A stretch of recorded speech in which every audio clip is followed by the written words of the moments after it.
Gunias, tahukah Anda bahwa bulu babi atau sea urchin yang dalam bahasa Niasnya disebut Sobawakoma ternyata memiliki khasiat yang sangat baik untuk kesehatan.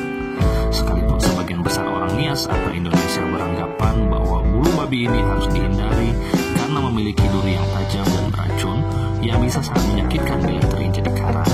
Namun sebenarnya bulu babi ini memiliki harga yang sangat tinggi di luar negeri.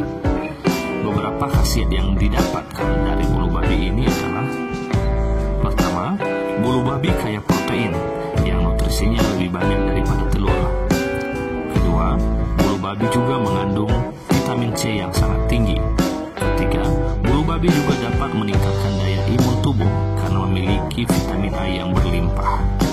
Keempat, bulu babi ini juga rendah kalori, jadi bagus bagi yang ingin diet. Kelima, bulu babi juga mampu meningkatkan gairah seksual. Bahkan di negara-negara Jepang digunakan sebagai afrodisiak atau obat untuk meningkatkan gairah seksual.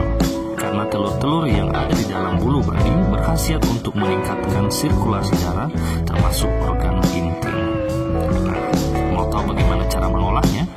Simak terus video ini, tapi sebelumnya jangan lupa subscribe, like, dan share videonya.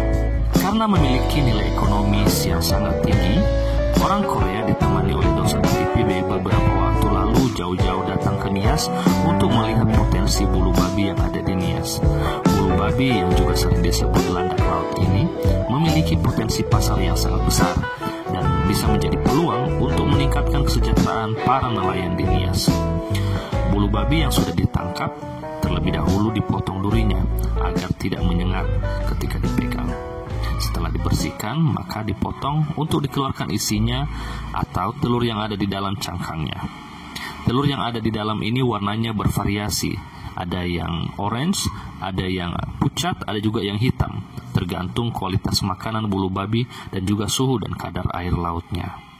Telur dalam bulu babi ini bisa langsung dikonsumsi mentah atau juga bisa diolah dengan dimakan bersama roti panggang atau biskuit supaya mengurangi rasa asin di dalamnya. Atau juga bisa dibuat menjadi sushi yang bisa menjadi pilihan yang nikmat. Atau juga untuk menonjolkan cita rasanya dapat dimakan bersama dengan telur orak-arik. Nah, bagaimana Sobat Gunias? Apakah Anda tertarik untuk mencoba? Silakan dicoba di rumah ya.